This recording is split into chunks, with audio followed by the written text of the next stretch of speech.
All right, good afternoon, ladies and gentlemen, and welcome back to the recap. Michael D'Angelo, joined as always by El Comandante, Mr. Daryl Ortiz, on the road to Elimination Chamber. Well, technically on the road to WrestleMania, but pit stop on the way there is the road. Yeah, because that's like 2 to weeks away.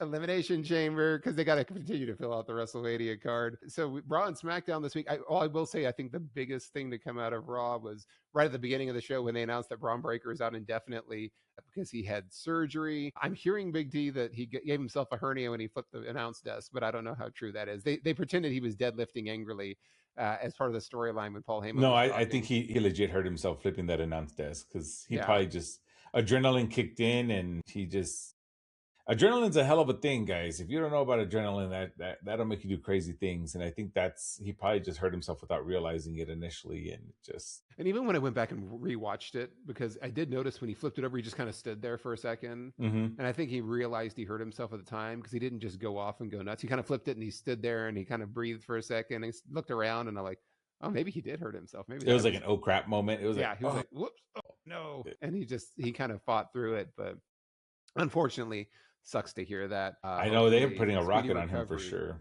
Yeah, and so that this is a real big bummer because he's such an intricate part of the storyline, an integral part of the storyline, and we'll see. I guess that means Logan Paul and Austin Theory and Bronson Reed are going to do the heavy lifting for the Vision at this point. Against the masked man who's still lingering, presumably Seth Rollins, but maybe not. But anyways, I mean, that was the big announcement. But what happened? What were our big takeaways from Monday Night Raw? Raw kicked off with, of course, with Becky Lynch out there and all mad because AJ Lee was there, and all of that essentially just to pretty much lead to AJ Lee goading Becky Lynch into a title shot at Elimination Chamber for the Women's IC title, which I would not be mad. I'm being biased. I would not be mad if AJ wins that title because she deserves it, in my opinion. And if you don't like it, tough. Yeah, that's just kind of. You don't like it? Tell us in the comments. And you know what's funny is like even after all this time, like still like AJ can give great promos, just like she can flip into that character like so well. And it was just it was overall it was entertaining, a good way to kick it off. The way she just kind of goaded Becky into it. Yeah, that entertaining, was not surprising, and especially since Elimination Chamber is going to be in Chicago. Yeah, so exactly. It makes sense. I would be shocked if they did take the title off of Becky. I would be mad, too, but I'd be pretty surprised. Yeah, I'd be surprised because I'd be like, wow, that was quick. But I wouldn't be angry at it because, of course, it's AJ. So I would go with that. We had the World Tag Team Championship match between the Usos and Alpha Academy. Usos did come out on top, but Alpha Academy looked really strong after. Like, I love that they didn't just make this a quick squash match. Like, they made the Usos fight for it. And I really liked it. They even had a little show of respect after. This was actually, they hit like double super kicks. There was clotheslines everywhere. Tozawa hitting the dives, the senton, everything. It was just great. It was awesome. They gave Otis the 1D, which was crazy. Pretty cool to see. But yeah, after that, of course, they did give their respect to them. And then, of course, Jey Uso has his match to qualify for the Elimination Chamber because they're still going to push him as a Slash solo because naturally, eventually, well, here's the thing. Eventually, I wasn't sure what was going to happen, but I know eventually the titles are going to have to get dropped because Jimmy's going to go on parental leave soon. Because Naomi has the baby. So naturally, Jimmy's going to go out on leave for a little bit, and deservingly so. So obviously, they got to drop the tag title soon. So they're already kind of planning for that with Jey Uso going into the solo thing with Elimination Chamber. So yeah, your thoughts? Yeah, good stuff. I mean, it was a solid match. Like I said, predictable. They weren't going to drop the titles this early, but it was fun. Not my match of the night. I would say runner-up to match of the night. Which came a little bit later. We'll see if we both agree on this one. But I thought it was solid stuff. It was a good start to the show. Yeah, I enjoyed it thoroughly. So that was nice. Okay, after that, we had Dominic Mysterio come out to bring out, of course, with Liv Morgan. They brought her out, and they were just kind of, again, goading about what they were going to do. Stephanie Paquette comes out to tell her she better not challenge for the title. I actually enjoyed this segment because, of course, Stephanie Paquette speaking Spanish, and then Liv asking Dom what she said, and Dom was like, you don't want to know what she said, but it's fine. I'll answer for you. And of course, she cussed out Stephanie Paquette, who got a good reaction. She slapped the crap out of Dom, which was cool. Yeah. Again, just setting up. I'm thinking that's more than likely going to be the feud. I don't see her going after Jade. Yeah, I see her going after Stephanie Paquette because she's going to stay on Raw. So that's just kind of what I think. Yeah, I would agree. And the funny thing is, like they still left it open ended. She made no decision here. Hmm. She did show up on SmackDown as well to kind of Hmm. check out Jade Cargill and Jordan Grace during that title match. So they've kind of kept it like open ended. They're spending more time rather than just going straight to, when CM Punk and Roman Reigns were like, "Hey, we're Right. gonna fight each other. See you in a Right. few months." So I actually like the fact that they're dragging this decision out a little Yeah. bit longer. But I agree, it's probably going to be against Stephanie Vaquera, and I think that makes the most sense. But Yeah. this And was all and fun, and Dom's yeah. totally over. Like he was getting the hate. He gets hate from the crowd and love from the crowd. Oh yeah. On They love to on hate him. on SmackDown, he was getting the Dirty Dom chants while he was Yeah. out there, and I'm like, he's the B player with everybody involved in this segment, and he's the Yeah. one during the match getting the Dirty Dom chants. So Yeah. it, He's it's awesome. great I'm to very see proud of him. how over he Yeah. continues to be. Yeah, I'm very proud to see it. It's so cool because I remember when he first started with his dad, it was kind of shaky. 'Cause I remember I even said, I'm like, I don't know, but he's definitely had a full turnaround. And it was great, so I'm happy to see that. After that, no surprise here, Rhea Ripley defeats Lyra Valkyria, Ivy Nile to qualify for the Elimination Chamber. I said before, expect those titles to be split up and to have some kind of beef between Rhea and Io. This is just kind of furthering that. Excuse me. Yeah. That's just kind of furthering that, and that's just, I mean, I don't know when they're going to do it, but obviously Rhea Ripley's going to be a top contender for the Elimination Chamber. Will they make her a double champion? I don't think so, but we'll see. I And got to see the rest of the Io's got a qualifiers. qualifier match coming up She too, does. right? That's what I was saying. So That's exactly what I was saying. I need to wait to see the rest of them because I don't know if yeah, Io's going to qualify. Then we'll kind of see what happens there. I think she will, and I think they're going to use that as the opportunity to kind of Hmm. break them up a little bit. But we'll see. But this one was a really good match, and I will say Ivy Niles just so underappreciated. She's so She good. I is. feel like she's so underappreciated and really underutilized. She's kind of stayed in limbo since moving over to kind of the American-made group from Alpha Academy, and I think without having Chad Gable there, since he's still doing the original Americano, the original Grande Americano, excuse me, and so she's kind of just floated out there, but she's so good. So I just wish that she would get utilized more consistently because she was great in this match. But we knew it was a foregone conclusion that Rhea was going to advance. Yeah. Yeah. I mean, it was just kind of a given. It's a bummer, but I agree with you. After that, we had a scheduled interview between Michael Cole and CM Punk. Finn Balor interrupts it to get just kind of like poke at CM Punk more and more and more. Gets a title shot at Elimination Chamber. Again, just building matches for Elimination Chamber because you're gonna have the Yeah, two chamber matches, but you also need some higher stake matches to go along with it. It's a bummer because I don't see Finn Balor taking the title off of CM Punk yeah. because Well, at least they have their Mania card with Roman and CM Punk. So I think yeah, that's and where I they're can't going. imagine that they're going to do like a swerve and have Balor upset him in his hometown and then try and make No, it a triple threat at WrestleMania. That's the only thing that might have a possibility, but I think it's maybe. highly unlikely. And it's still a bummer because I really do feel like Finn Balor's another underappreciated, underutilized individual who's so good. But he's been getting a lot of shine lately. They've been showcasing him more. They had CM Punk talk him up. He did the interview with Cody Rhodes on what he want to talk about. So they've done a lot to highlight him.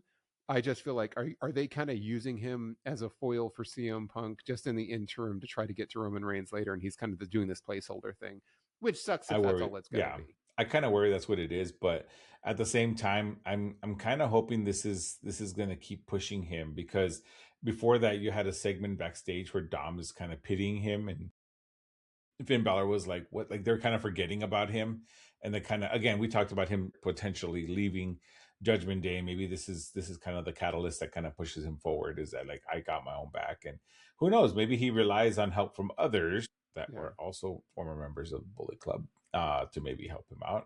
I've been saying this. I'll continue to say it.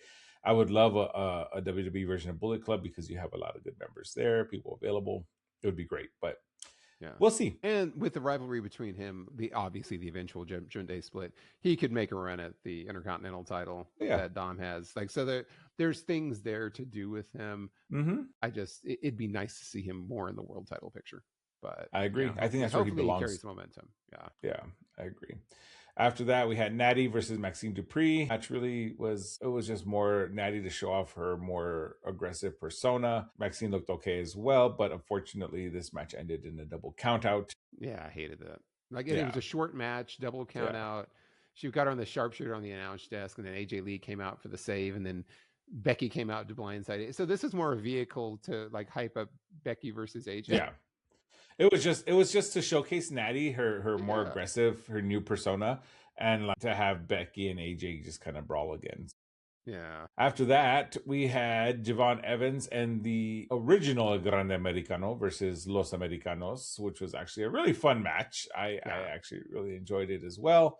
I thought it was great. You had Javon Evans and Chad Gable, but you had him against Pete Dunne and Tyler Bate, or I should say Los Americanos, which was actually, it was very fun. There was a lot of back and forth. It was good because you knew that was going to be his tag team partner, and they're like, oh, it's a mystery tag team partner. Yeah.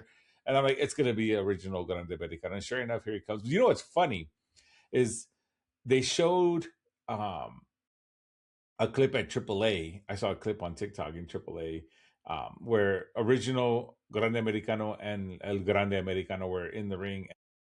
El Grande Americano, like Ludwig Kaiser's version or variant, I should say, is way more over in AAA than Chad Gable's.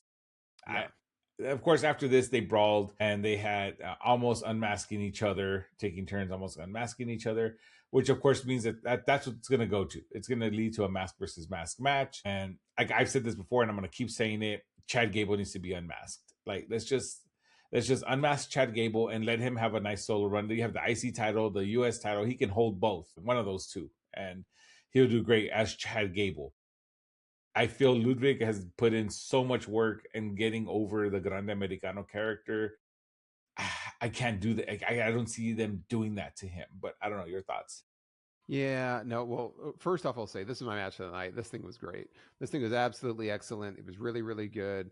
High energy, high intensity. You had that kind of closing spot where it was Javon Evans kind of intercepting Bravo when he leaped to do a splash. And the funny Yeah. thing is, El Grande had already rolled away. He was like completely gone. So there was no reason for him to splash at all, but they had to both clear the way for this spot. And so he splashed, and then he got intercepted midair by Javon Evans when he hit him with the flying OG cutter. Like, looked spectacular. It was perfectly timed. It looked awesome. It was really, really good.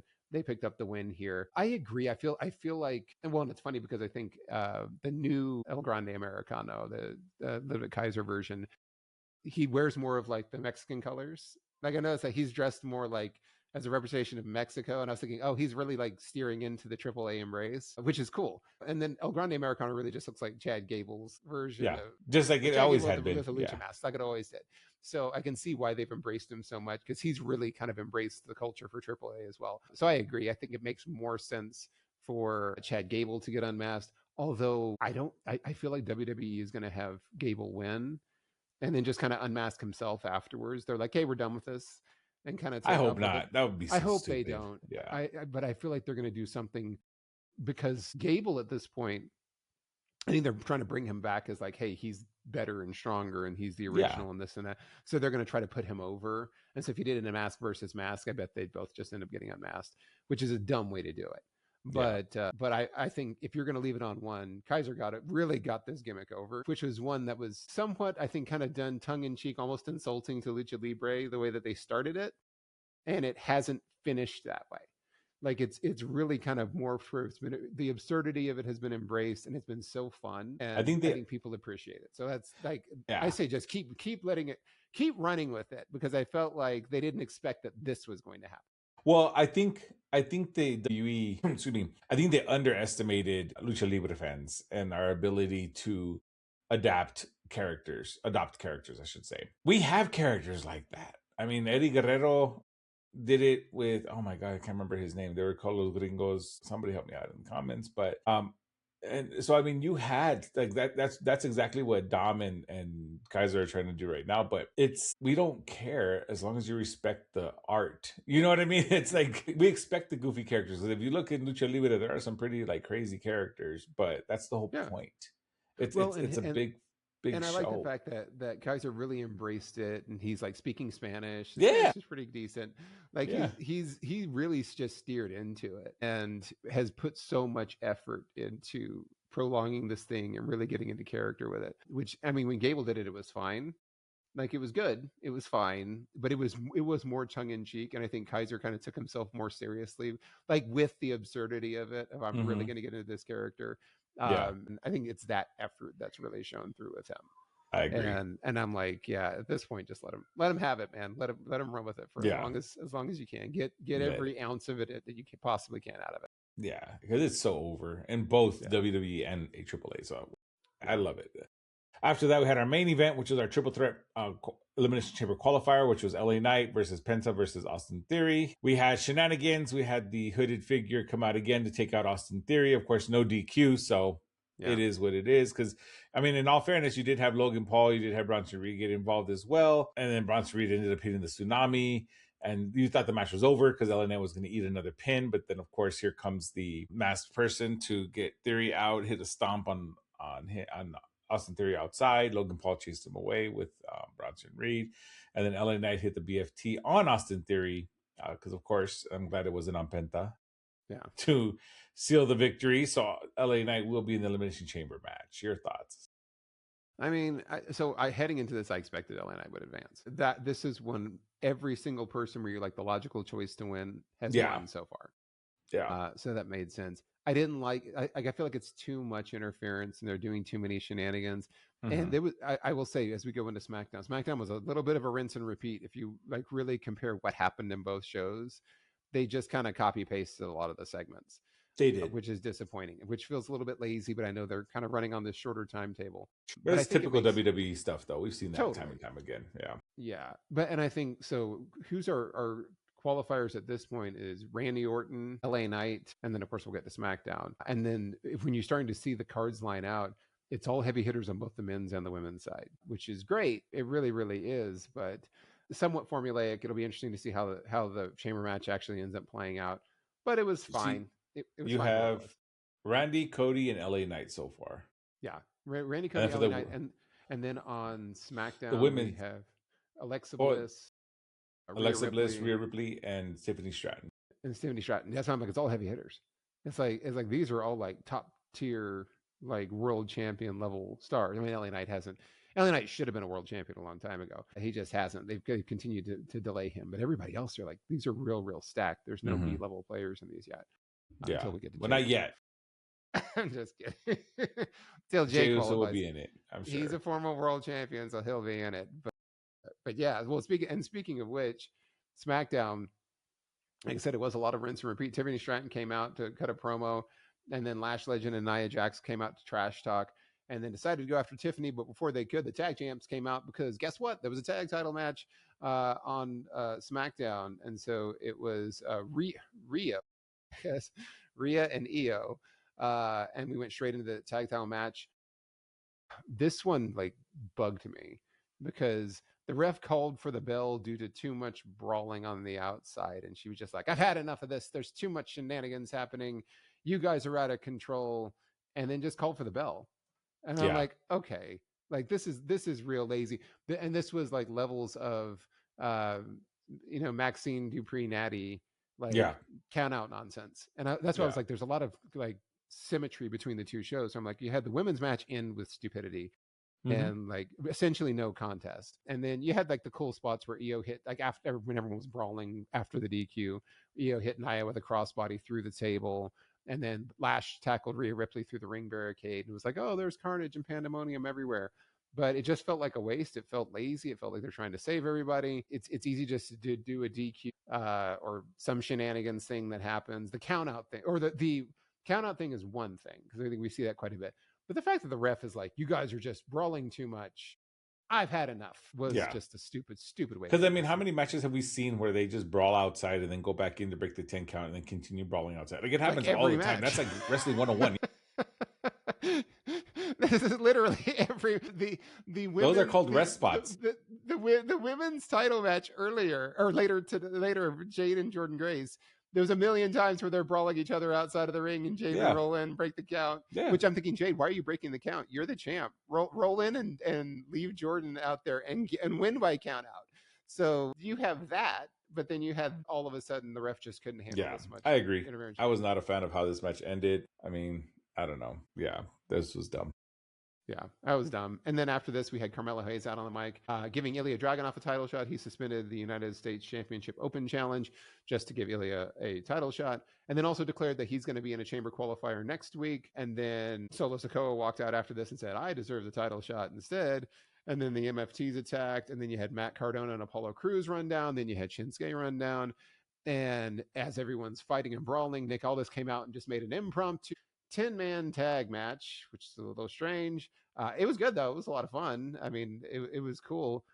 You did have Tama Tonga picking up the win for the MFTs after hitting a cutthroat on Mello, of all people, which I feel like is this foreshadowing that you're going to have Mello end up dropping the title soon. Hopefully not. But he picked up the win. So it was good. Just Tama Tonga kind of winning, I'll call it clean, over Mello was a little bit of a letdown for me. And then you just had the Wyatt Six kind of appear at the end to give notice to the MFTs. They didn't do anything. They're just like, "Hey, we're putting you on notice." Well, I think I think a lot of it was also because I was worried that they released some of them because Bo's promo the week prior, he was by himself and he says being alone, talking about being alone. So I was like, damn, because they also removed them from the roster on the website at that point, and I was like, oh man, I hope not. So I guess this was just kind of showing that they're still around. They're like, still hey, there. They're still here. Yeah. And of course, later on, you had the drawing, Dexter Loomis drawing of Solo as the Lantern, kind of like how they did Bray Wyatt. Yeah. And so that's the mind games. The mind games continue, but yeah, I like that they're building up. I also think it could be that more mind games with Tama Tonga, because you had Shinsuke kind of getting in his head a little bit and tell him that he doesn't need everybody. He's good on his own. And I mean, I was noticing too, Tama Tonga's put on some muscle too. That boy looking he's jacked. a big boy now. Like he's gained a lot because he was quite a bit leaner when he first started out. Then when he went away due to injury and he came back, he probably put on like 20, 25 pounds. Like he's much bigger. He's talking to Randy Orton's pharmacist at this point. I'm guessing. No, he's probably working out with Randy. Yeah. Excuse me. But yeah, I think this could also be that too, because you could have Shinsuke potentially telling him like, see man, like you're the one that ended up winning. They're really, like, you know what I mean? I could just see that happening. So I don't know. We shall see how this, I'm intrigued. Yeah, and we'll see. And then after this, we had the Elimination Chamber qualifier. Don't call her Zelina Vega. She's just Zelina now. Zelina versus Alexa Bliss versus Julia. Predictably, Alexa did hit the Sister Abigail DDT on Zelina and pick up the win. She advanced predictably as expected. You have to imagine that Charlotte's probably going to qualify also. She is. Yeah. I mean, they're going to break them up eventually. Yeah. And this will be the vehicle to do it. But this one was pretty by the book. It was fine, but we all knew heading into this one, Alexa Bliss was going to advance. Yeah. I agree. It was decent. It was fun. I will say, I am not a fan of how the entrance works with Zelina and Aleister Black. The way I get what she's doing, but she needs to like get in position before the camera goes to her, because seeing her like flip back and then come back up is kind of weird because her timing's off sometimes.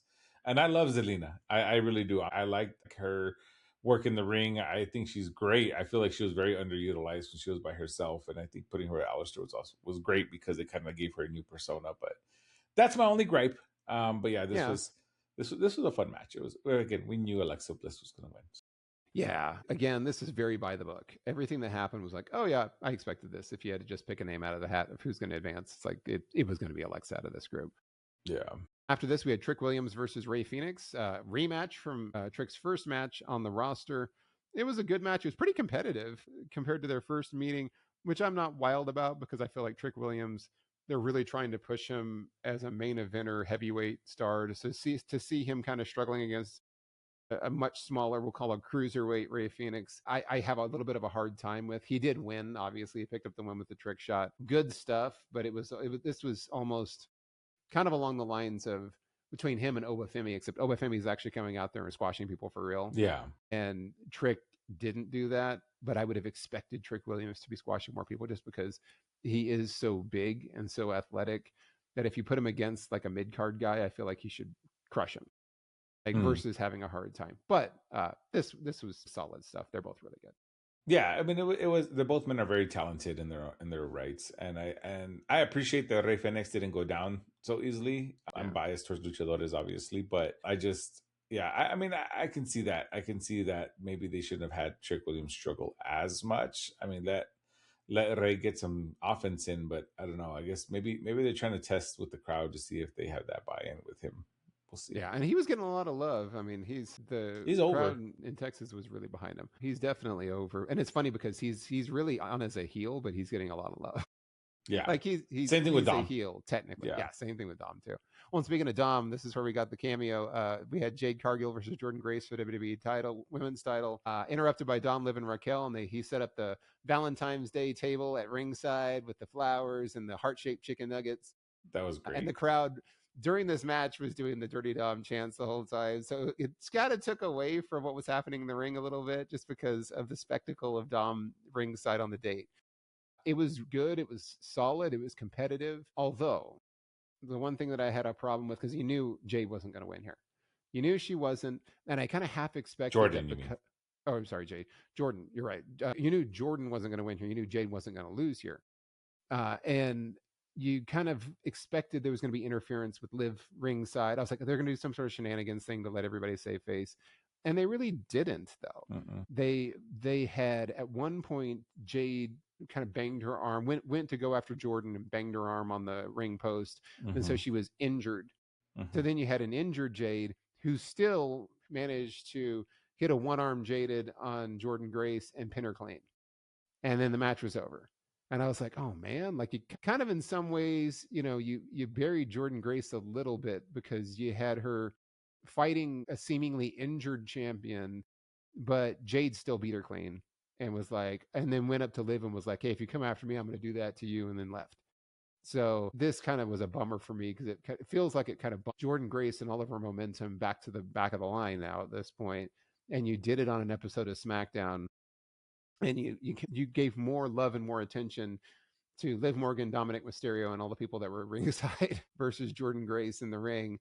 So I wasn't wild about that.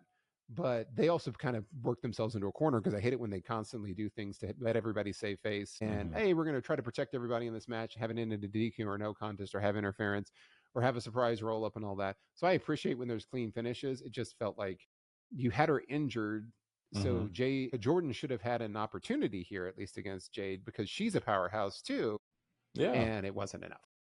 And it's a bummer too because it's in her home state. She's also from Texas. Yeah. She's from Austin. Jordan Grace. Yeah, she's from Austin. So it's just like it was a bummer for Jordan Grace. I love the ringside stuff because it's the little comedic relief sort of where they're having a dinner and a show. It was fun.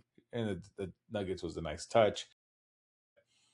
Yeah, I agree. It's just it's a bummer because Jordan Grace came in as like this juggernaut. She's the juggernaut, She came in as a powerhouse, and just to get overpowered by Jade with one arm, it was kind of. I get it. They want to put Jade over because Jade doesn't really wrestle much anymore, but still, like it's just I'm torn on it because I get it. Jade should not drop the title to her yet. Yeah, she shouldn't. But that's why I was like, I felt like this program was too early.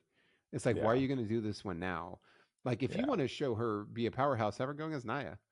Or beat Nia. Or even Lash Legend. Put or her Natty. Somebody like, else. Put her against them and, like, knock them down and then climb her way up. But, yeah.